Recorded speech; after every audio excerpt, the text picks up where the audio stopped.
Hello and welcome back to my channel.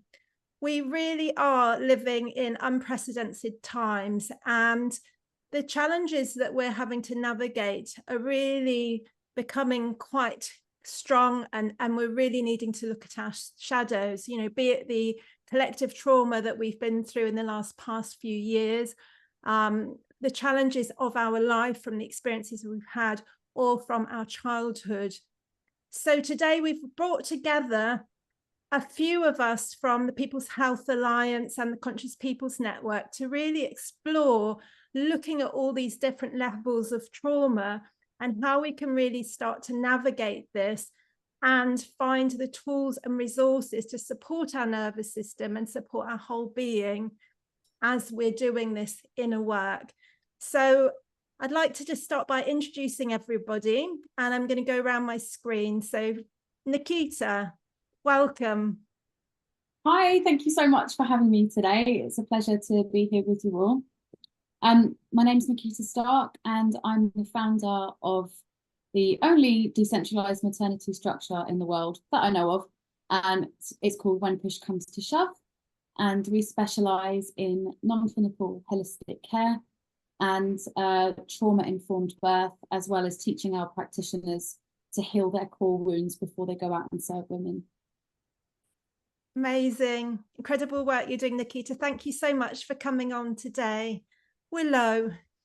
Hi everyone, it's nice to meet you all. I'm Willow, and I'm working for Optimal Health as a health coach, and I'm specialising in various modalities around nervous system regulation and combining different approaches. So I'm working in hypnotherapy for RTT, specialising in various areas within that remit, and also looking into various like polyvagal theory, nervous system, and also combining herbalism. Sounds incredible. The polyvagal theory, I'd love to hear some more about that. That's fascinating stuff. Lisa. Yes, hi there. So I'm Lisa Steele, and I'm a naturopath of around about 30 years now, and I've been working in the holistic space for all of that journey, and have run clinics for about 25 years. And I suppose I come at the whole mental health and the trauma journey from trying to understand the big picture, trying to understand what the triggers are, and look at the best way for that individual to start to heal themselves. So happy to talk about this later. Thank you, Lisa. I look forward to that. Tanya. Hi, my name is Tanya Baldwin, and I go by the title Transformation Alchemist, but that's just, I help you on your transformation journey, and I blend a multitude of different things together.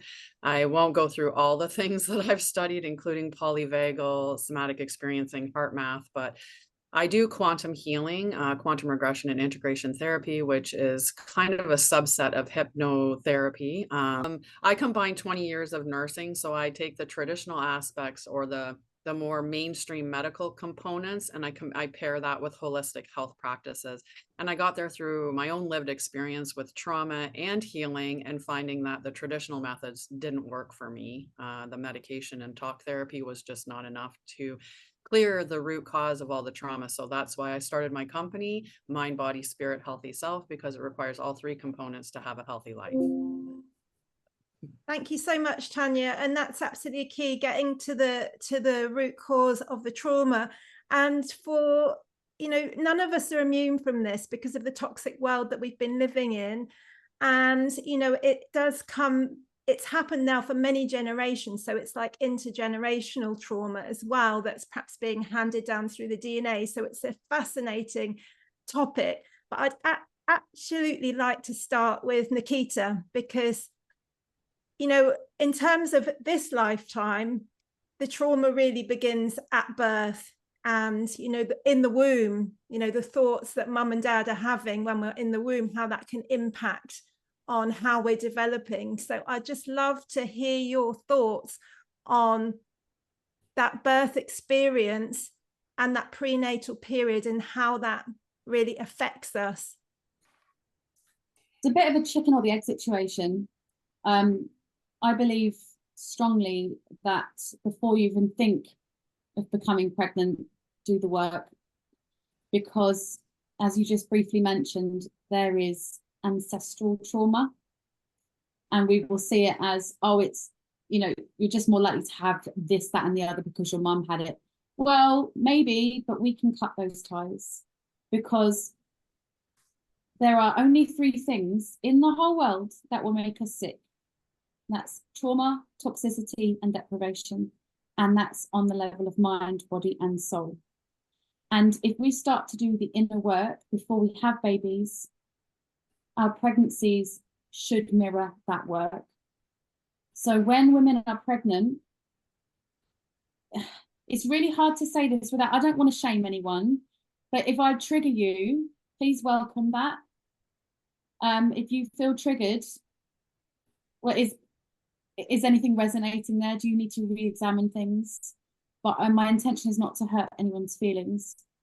And I've certainly looked back at my own pregnancy journeys and thought, oh, maybe I should have probably thought about this before when it comes to trauma. So when you're pregnant, if your body is occupying a space of fear, and when I need to kind of go back here when I talk about fear. So we've got like a fear when it comes to, you know, fight or flight to save us. So we'll notice if some predator's going to eat us. But because we have metacognition, we are aware that we are aware.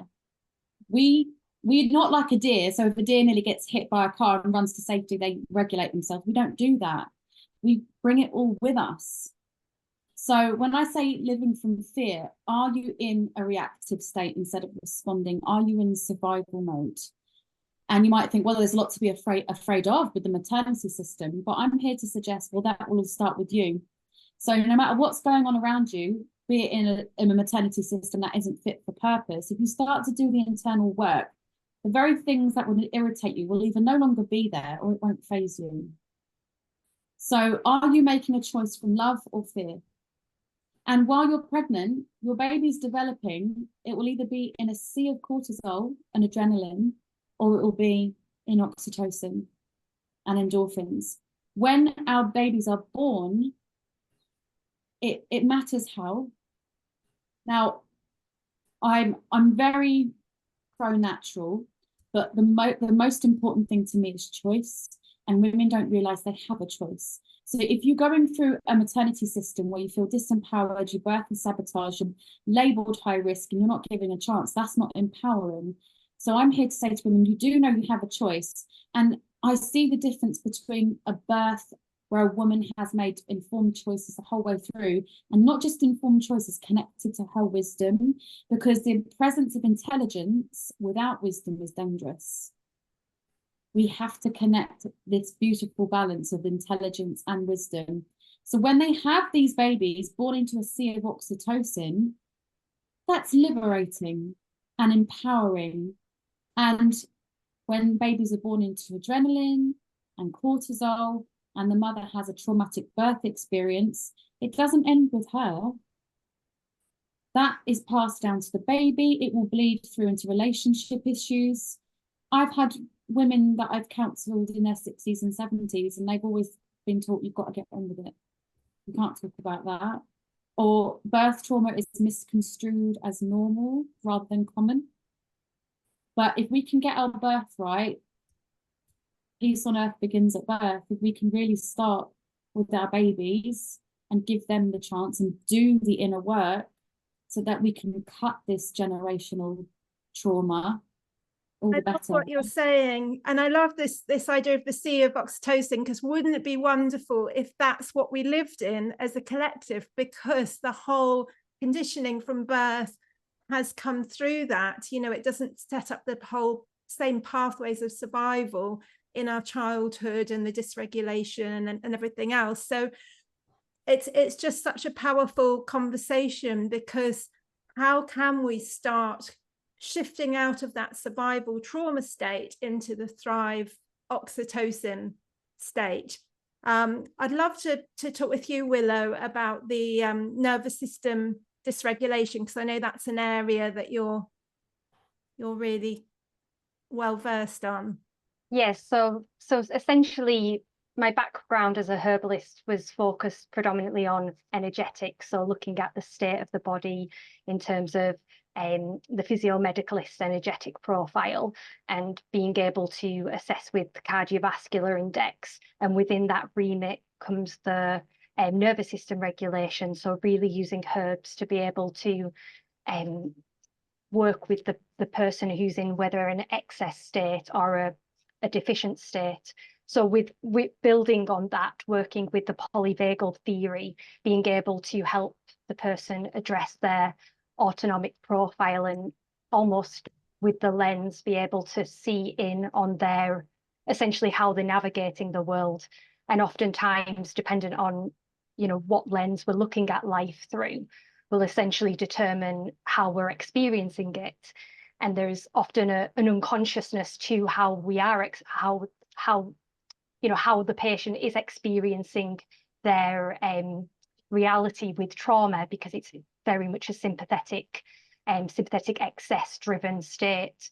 So within the almost taking the patient on an autonomic adventure, so they're able to understand the sympathetic and the parasympathetic, and then within that the ventral and dorsal, and really help paint a picture of how they are living each day. And then building on that again with the rapid transformational therapy, being able to help the person understand what the repetitive problem is, because a lot of the time, even though we think we know, there's many subconscious thoughts, beliefs, and behaviors that can keep people stuck.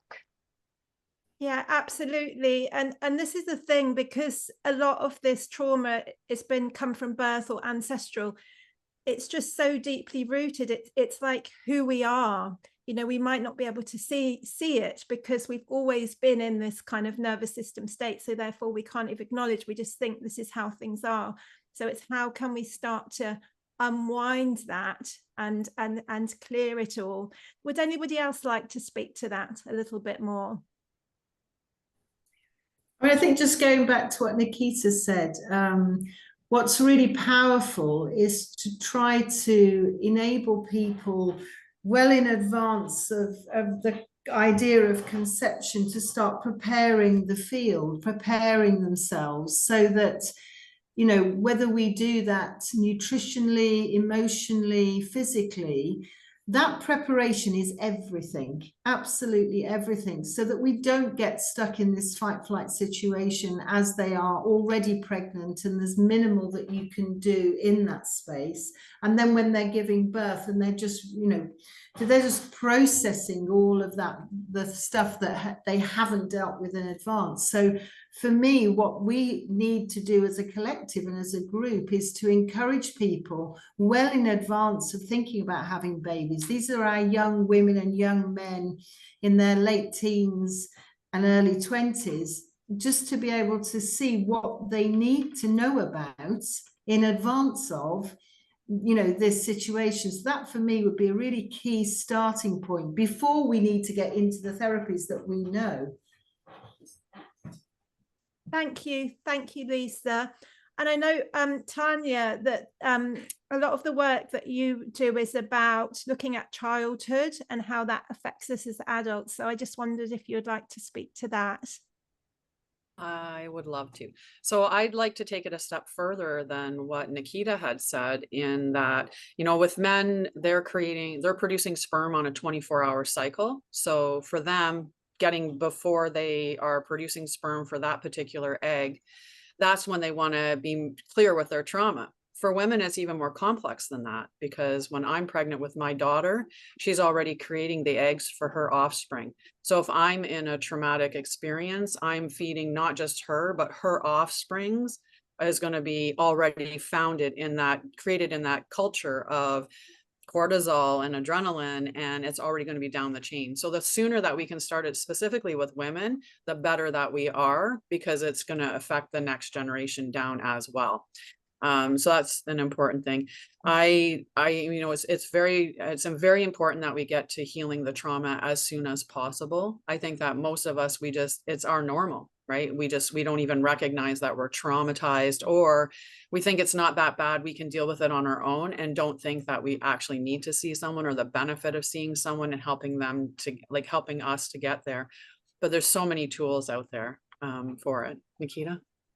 I really resonate with what you're saying. That there are so many women I speak to when I'm training, they're not even aware they have trauma. Oh, nothing's bad has happened to me. I had a loving upbringing. But what they don't realize is it's not, I'm sure everyone's familiar here with Gabor Mate and what he says, it's not the event itself that's the trauma, it's what happens inside of you because of the event. So we're born, many of us, to parents who aren't able to regulate their emotions, and we just need one thing, and that's for our parents to love us. So we learn that being authentic is dangerous.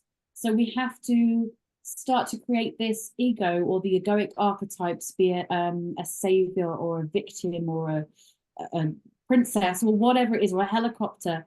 And I don't think people realize that this is an emotional blueprint. But if you change your roots, you can change the fruits you see outside. And if we rewrite our scripts, it's going to help the next generation, the next generation. But I do want to add one important thing. Nothing good comes from force. And people will find their healing journey as and when they're meant to. And we even learn from trauma and going through things. So I don't think not that anyone's saying that this is true. I don't think there is a path that everyone should be taking. I think it's divine timing. You know, when you're presented with the tools to start doing the healing, you will. I know that, like, when my youngest was born, she really held a mirror up saying, "Mommy, you've got to work on this trauma." I was terrified of being woken up, and my God, that kid didn't sleep. And of course, when we're ready to deal with it, it comes knocking at our door tenfold, doesn't it? So yeah. I'm glad she put me through that, because it gave me the opportunity to go, oh, okay, I don't need to be afraid of this anymore. Yeah, and sadly, sometimes it does take a crisis or a dark night of the soul before we actually think, okay, I'm going to really take a deep look at this and figure out what's going on. And I love that you brought up Gabor Mate as well. I think he talks about trauma being the wound that sustains. So it's not actually the event, but it's our perception of the event. So that is incredibly empowering, because it means that, you know, and certainly people listening at home that might be thinking, gosh, you know, I've had kids and I was very traumatized at the time or whatever, there's nothing that can be done. Actually, it can. Because it's never too late, because we can rewrite our story, as you said, Nikita, and we can do that ancestrally. We can work backwards and forwards down the ancestral line and rewrite that story. So it's never too late to have a look and really start to work on this stuff. So I just wondered if anyone has any incredible tips or techniques for working with trauma, or looking at the shadow as well, because that's also another really important piece, being able to look at those difficult, challenging parts. Just raise your hand if you'd like to speak. Tanya. So in my trauma, I call it the sacred journey, and it is a journey that you go into at a time that suits for you. For me, I had to wait until my health was impacted and got diagnosed with an autoimmune disorder and had to work through all of that. But it comes to you when it comes to you. When I do inner child, the inner child work is about reparenting and reclaiming the lost parts of yourself. So it's really about embodying that inner child and allowing that the freedom to come out. And I love what Nikita was saying with Gabor Mate, right? At any point in time, if we will trade our authenticity for connection every single time. And so we're not even being our authentic selves anymore. The masks that we're wearing, we identify as part of our personality, but they're actually not. They're just our coping mechanisms that we've identified so strongly with. The shadow work is looking at all those spaces that you shunned or disowned or you shove away, and they're oftentimes not a valid reason for it. We've misinterpreted it, or our child brains don't see it the way that it really is. So we've taken the responsibility or the shame or the blame onto ourselves.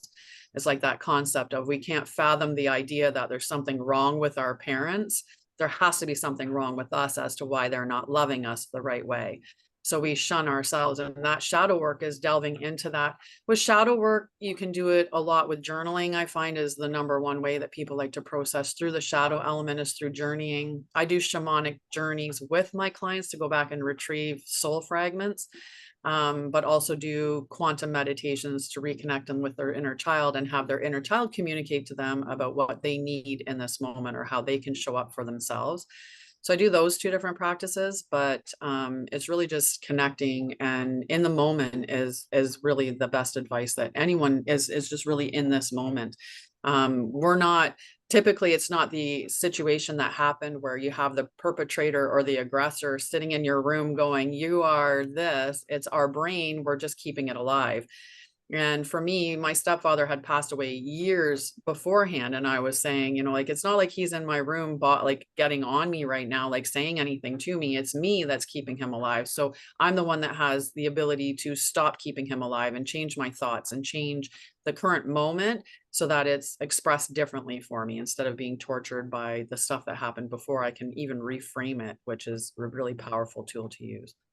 Thank you so much, Tanya. And I do a lot of ancestral healing work, and I always like to use that phrase, it stops with me, because ultimately that's what it boils down to. It's that, okay, I'm gonna look at this stuff. So anyone else like to speak to this, or the soothing of the nervous system and the tips around that? Nikita. I'd like to make a point that it's really, really difficult to do the inner work if you're in survival mode, because just like in birth, you just need 3 ingredients. You need to feel safe and loved and wise. And sometimes we need help to feel safe to do the work. I love somatic work. That inner peace we all want to feel, it's underneath the feelings we don't want to feel. So I like to say when I'm helping with my students, well, can you first identify a feeling? I know that may sound basic, but many people don't know what they're feeling or where they're feeling it. So you can ask them, well, where in your body are you feeling it? Is it here? Have you got throat chakra problems? Are you afraid to say your piece? Are you afraid to talk? Are you afraid to tell your story? What does it feel like? Can you identify the emotion? Is it dread? Is it anxiety?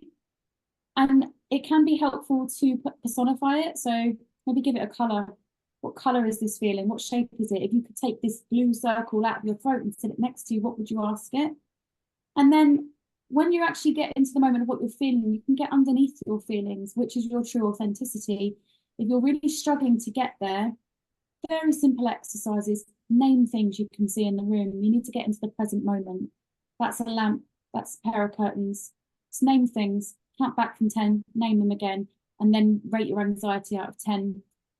To me, from the learning I've done and the training over the years, suffering is just one thing, and that's separation from consciousness. We think we're separate, or you can almost say it's an attachment to an outcome. We have to have an attachment to an outcome to be happy. If we can separate from that, the better. But I just wanted to tell you a quick parable because it's so beautiful, and I'm sure you ladies may have heard it already. But for the audience watching, it's just a beautiful metaphor for how we carry stuff around with us all the time that we don't need to. There were 2 monks, and they were on a pilgrimage, and they come across a body of water, and there's a beautiful young lady sitting by the water, and she says to them, "Can you help me across the water? I can't swim." And the young monk says, "Yes, certainly. Get on my shoulders. I'll take you across." So they go over the river, the monk puts the young lady down, and they carry on with their pilgrimage. A few hours later, the elder monk is clearly annoyed, and he's puffing and puffing, and he eventually says, "Why did you carry that woman across your shoulders? You're meant to be celibate. What are you doing?" And the young monk replies and said, "I put her down 5 hours ago. You're the one that's still carrying her." And I just think that's such a beautiful metaphor for what we do. We carry our trauma and we've got this attachment to an outcome. We're separate. We think we're separate. And if you believe you're a separate wave in the ocean's a really scary place. But when you realize we are all connected and we are the ocean, you can realize that life happens through us, not to us. And when we have that level of authenticity and connection with the consciousness, things can definitely go downstream. That's just my piece. Thank you so much. And I'd even take it a step further and say life is happening for us, you know, because it's always that journey of, you know, allowing our soul's lessons to, even if it does feel challenging. Thank you also for sharing the tips for coming into the present moment and, you know, connecting with our feelings. Does anybody else, either Willow or Lisa, have any tips that you'd like to share? Well, I think we try to look at things that the individual would benefit from, what they would enjoy doing, rather than trying to ask them to do things that might feel a bit out of their comfort zone. And I think one of the common things is definitely breath work, encouraging people to learn different aspects of breath work, because obviously minimally it will look after their nervous system very easily, something they can carry with them all the time. So that's a really good thing. We also teach them to gargle regularly, because that helps to set the vagus nerve. We talk to them about using devices outside, or like, for example, we would encourage them, if they're able to use a PEMF mat to support their frequency, because that helps to raise them into the voltage where they can receive and detox emotions. So those are some of the things that we do. And we also work with sound. So we have an amazing access to a voice analysis system, which is able to identify the traumas. And sometimes it's quite, the patient does not know, the individual does not know necessarily, like Nikita was saying, don't necessarily know that they're in fight, flight, freeze, that they're actually carrying traumas. It's become such a normal status for them. So sometimes it's what we would do. We would actually, through the accessing their voice and the frequency of their voice, we can actually see the traumas on their octave. We can see where they are positioned in their voice and in their energy centers. And that's a great help for many to even start that conversation about understanding that there is something there, it is present, and it is likely to have been there, because we can actually see when it happened and where it's not being processed. So that enables to go into that area and opens a dialogue, which in itself is an amazing therapy. When you can see something, identify it, and then start to talk it through, it does start to release it. That's absolutely incredible. And what I would like to do is put in the description of this video everybody's details, because everybody here is sharing so many incredible things that if you would like to dive deeper into any of these areas, then please do look up the individuals involved. Willow, would you like to speak to ways to soothe the nervous system as well? Yeah, sure. So I'm a big believer that the mind definitely learns by repetition. So within, there's many different modalities that when we're doing it consistently over time, it is essentially building them new neural pathways and helping make it more accessible. So within the RTT remit, a big component of that is hypnotherapy, which I always say, if I ask you to picture your front door right now, could you imagine it? Could you? Yeah. Yes. And if I ask you, do you sleep at night? So I would say then you're completely, hypnotherapy is completely available to you. I know there's that small regional that is said around 8% of the population are unable to go into hypnotherapy. But the way I approach it is it's generally a deep sleep of the nervous system. And I feel like everybody can whether they're deeply in a hypnotic trance or not, the results are still the same, because once the person is able to access that deep state of relaxation, then there's much more available to them in terms of root cause analysis, you know, being able to almost revisit through different tools such as regression, going back to scenes, places, events, times, all to do with the trauma itself. And from that, going back to what we said earlier, it's all about how we can change the meaning of it's not the events that affect us, it's the meaning that we attach to the events. So I believe there's big power in numbers. So when we can visit, you know, 3, 4, 5 scenes all to do with that same problem, that same feeling, then from that, the person's then really able to really change that meaning, and we're able to interrupt the patterns of thought and really build on that. And then through the repetition of various like relaxation recordings, transformational recordings, it's able then to kind of wire in and fire in and code in them deeper changes. And there's one tool that I use, which is called, within the RTT framework, which was by Marissa Peer, the role, function, purpose, intention. And it ties very well into what Dr. Gabor Mate says, how what are we saying no to that the body has to say no to for us. So essentially, you know, what is showing up in our lives that's there to say no for us. So within the role, function, purpose, intention, we're able to explore, well, what's the role of XYZ, whether that's the health anxiety or the fear of, you know, a phobia of some sort, or it could be anything. It can be as broad as we make it.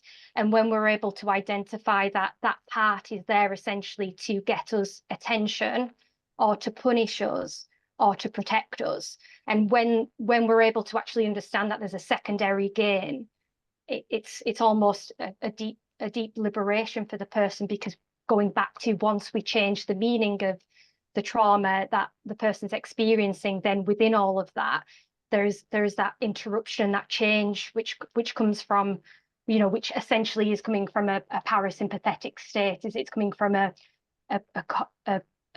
decisive state, a place of wanting a calm state. So it's more accessible, I would say. That's fascinating stuff. Thank you so much. Nikita, I saw you on mute. Was that cue for you wanting to say something?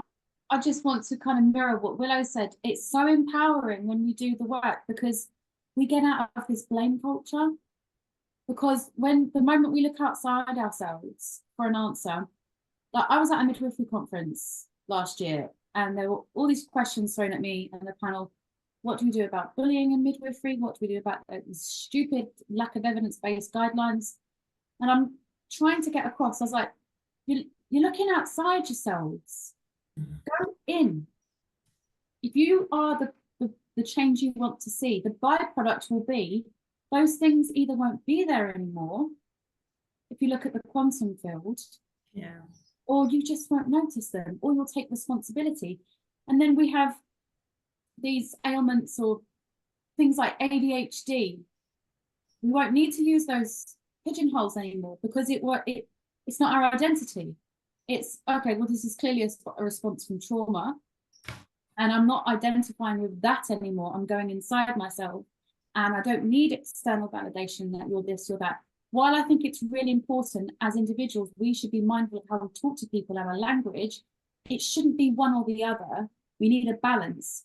So we shouldn't have to pander to everyone. I have to speak to you like this for you to feel like that. You need to regulate your own emotions, and I need to do my due diligence and speak to you with kindness and love and empathy.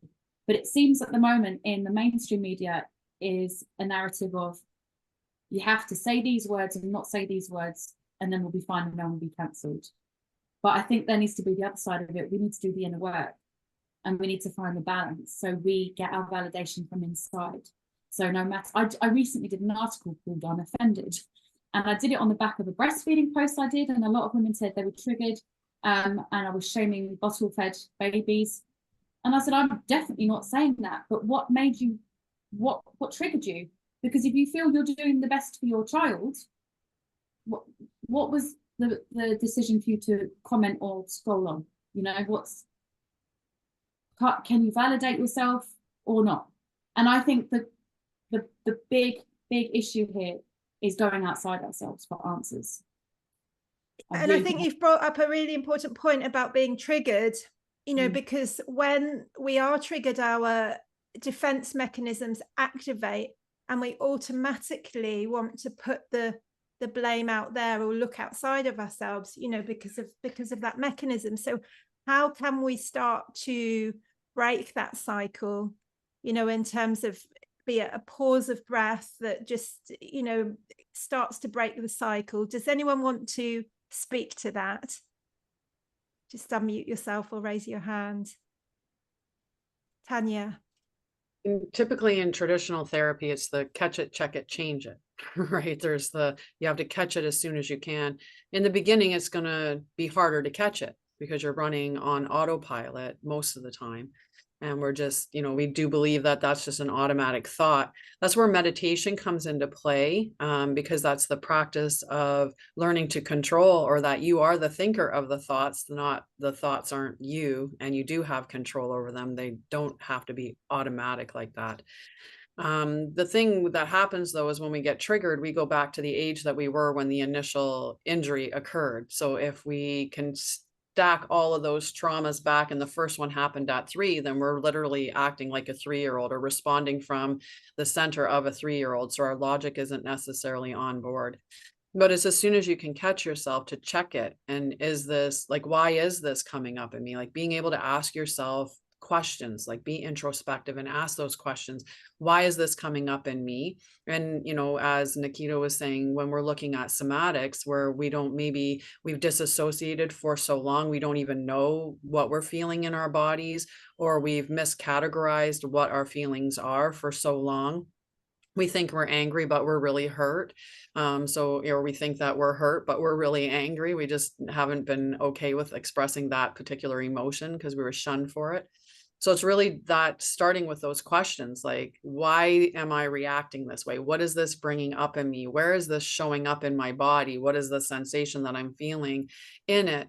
And, you know, what is this reminding me of another time when I felt this way, so that you can get clear with why is it coming up, and then checking it. Is this valid? Or is this something that, you know, maybe I misinterpreted because of my traumas? So I ended up, you know, shunning myself or shaming myself, or, you know, hiding who I am in my character. Or am I responding to this because, you know, or some other reason? And is this still a valid way to respond? Or is this, you know, and now that I've looked at it and see why I feel this way, am I able to make sense of it more and then change it to what it is? Like when we think of twisted thought patterns or unhealthy coping mechanisms, there's so many, like catastrophizing, black and white thinking. And all of these things were valid when you were a child. It was great to think dad raises his voice and then he hits. It's black and white, it's concrete. But when you're at work and your boss yells and you think that they're going to hit, and you like hop out the back hatch, you're disassociated, or you're ready to go down because he's yelling at you and you're triggered, right? It might be important to see that that's the connection, and that that's not the space that you're in now. And then going to breath work. Breath work's really good for stabilizing the nervous system, applying the brake for you. So between the introspection and then the breath work, I would say.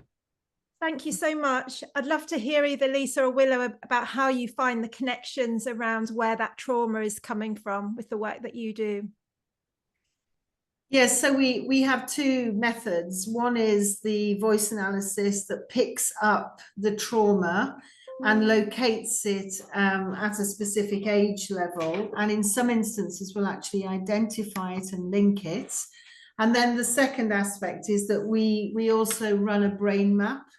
So we run a QEEG on the brain. And once we can see the brain waves and the speed at which they're traveling and the interconnecting brain waves, we're also able to see on the Brodmann areas of the brain, which are supplying the frequencies down to the finer points of your function, we can see areas of blockage. And it's not uncommon for us. We can see the physical traumas.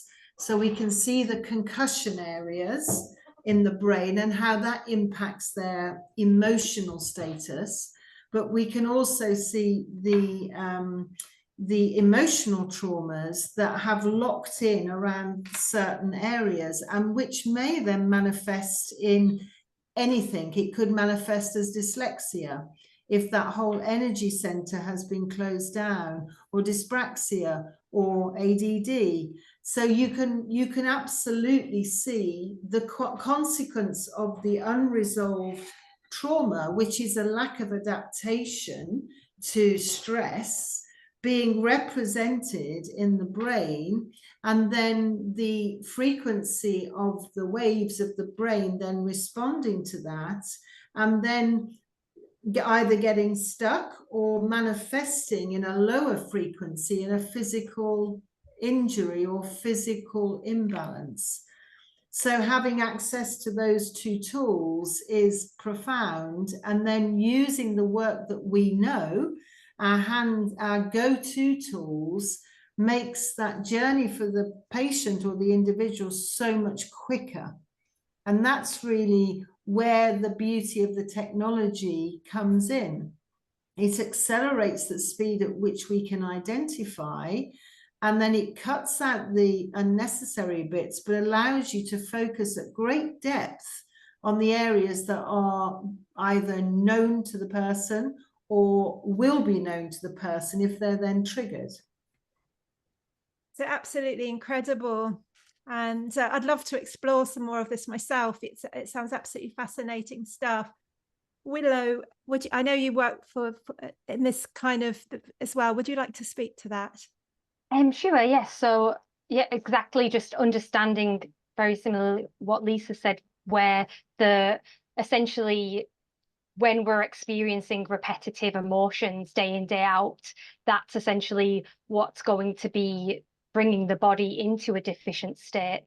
So when there's, when we're able to have, the technology available to even help with the voice analysis, bring up what are the key emotions, and where is the individual dwelling within their day-to-day, and most people will be able to answer that without instantly, but it's always interesting to see the results that come from that, and then through the sound files, a real gentle approach, very subtle way of actually changing the brain waves and helping the person experience a completely different way of being from that. So it's amazing.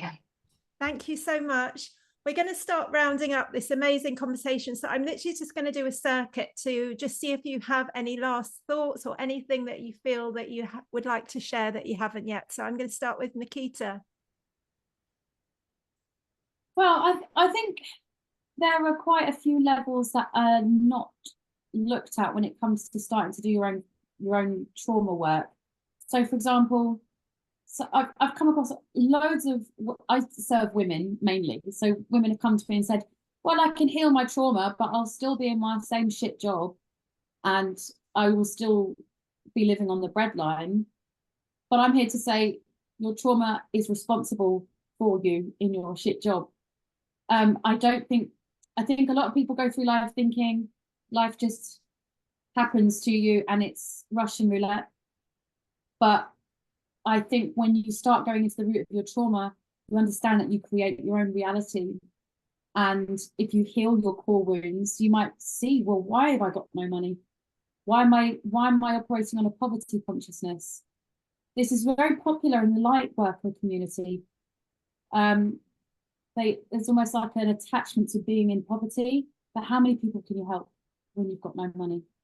And if you look at your own trauma, okay, well, why do I keep attracting the same people in my life that are making me feel like this? It could be abusive, it could be narcissist, it could be whatever it is.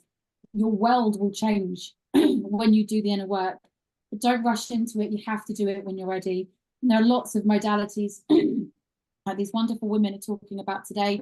You've got plant medicine, somatic healing, sound therapy. There's so much. There's not just one modality, and you have to go to something that you are drawn to and what feels right for you in divine timing. Thank you, Nikita. Willow. Yeah, I guess I feel very strongly about nervous system regulation, and it really genuinely being about where is our nervous system, and just being able to, I feel like there's a lot of unconsciousness with trauma, because it's always like we said earlier, there's a huge disassociation with it, and it's literally, it's slow and steady wins the race, because there's layers and layers, and essentially we're being guided in terms of when things keep showing up. There's a general, we have to have a lot of trust within the bigger plan, because essentially within that, going back to what Natasha said, there's going to be repetition of encounters of, the same problem showing up. But when we are able to kind of, I don't respond differently, and it really does come through that regulation and understanding in sympathetic. It serves a purpose for a short period of time, but generally there needs to be that openness to navigating differently, and just a regular question: where is my nervous system at in this moment? Where am I at? And essentially there needs to be an education with that. So it's that comes through training, and navigating with a practitioner, with a friend, with somebody who can help support the person.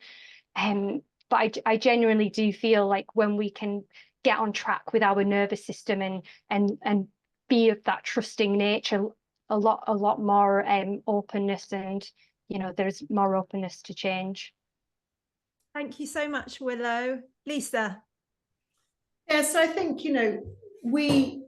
we as a group need to be the catalyst for this change, and it's part of what we are here to do, is to let people know that nothing needs to be stuck. Everything can be freed up and everything can be moved, and we're moving all the time. We're just light beings and frequency, and so if we can move the energy, if we can move the traumas that sit with us, then everything can change. And we need this to happen at this time. This is our calling. So what is important is that people find the person they want to work with, the type of tool that they feel most comfortable with, and then have an understanding that if they lean into that, they are responsible and they will change themselves. Thank you so much. Tanya, any last thoughts?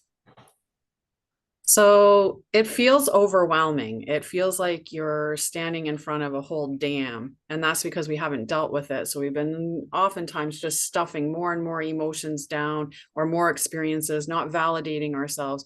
So it does feel like it's a dam ready to burst by the time we typically delve into it, because it has to be uncomfortable for us, right? If we're going through life and it's staying fairly comfortable, we tend not to move. And that's why we need those big things to happen that really like shake our foundation, or we have our rock bottom, which could be a health issue. It could be, a job that gets lost, or a relationship that gets lost, that really propels us towards change. But I try to remind everybody, if you're going in with the right therapy, they maybe are going to look at containers anyway, and soothing and safety will be a primary focus for them. But you're not going in and drinking the whole ocean in one gulp. You're taking a cup and sipping at it. So, it's not, you're going to be delving into all of it all at once. The other thing is that when we get down to it, it may seem like you have hundreds, if not thousands, of traumatic experiences, especially if you had a really traumatic childhood. But they all go down to core wounds. And so there might be 200 instances of a core wound of not feeling good enough. So you just have to work on the not feeling good enough, not each instance where you felt not good enough. Like, you don't have to go through 200 episodes. You just have to work on the core wound. So that can give a little bit of hope for people instead of thinking I have to walk through and I have to, stare each memory in the face. You don't even have to remember them all. You don't even have to remember everything that, I have lots of suppressed memories or repressed memories from childhood traumas, and I live a very healthy, happy, whole life. They're fine where they are. I know I don't need to know them specifically or see the behind the scenes, right? It's just getting to those core wounds. It's possible. You can do it on your own, but you can also have a guide, and why not? And as everyone has indicated, there's so many different things, whether you're doing polyvagal, somatic experiencing, heart math, breath work, yoga, any of the different forms of exercise that involve like a somatic experience along with it, or our heart, mind, body combinations, quantum healing, sound therapy. Like there's so many out there that you can choose from to do. It's really just a matter of what aligns with you. So use your discernment to see what aligns with you, and just know you're not delving into the whole thing. So that might make it a little easier. So thank you so much, everybody, today for coming on and sharing your wisdom. It's been an incredible conversation. And thank you to everybody at home for listening today to New Earth Podcast. What I would like to say is don't wait until you're rock bottom. I know this is something that Tanya spoke to, that kind of often we wait till we're at the rock bottom. Don't wait. Do reach out to either People's Health Alliance or someone on this podcast, or do explore some of my other wonderful podcasts, because we have some incredible wisdom in some of the other guests as well. So thank you so much for listening, and see you next time. Bye for now.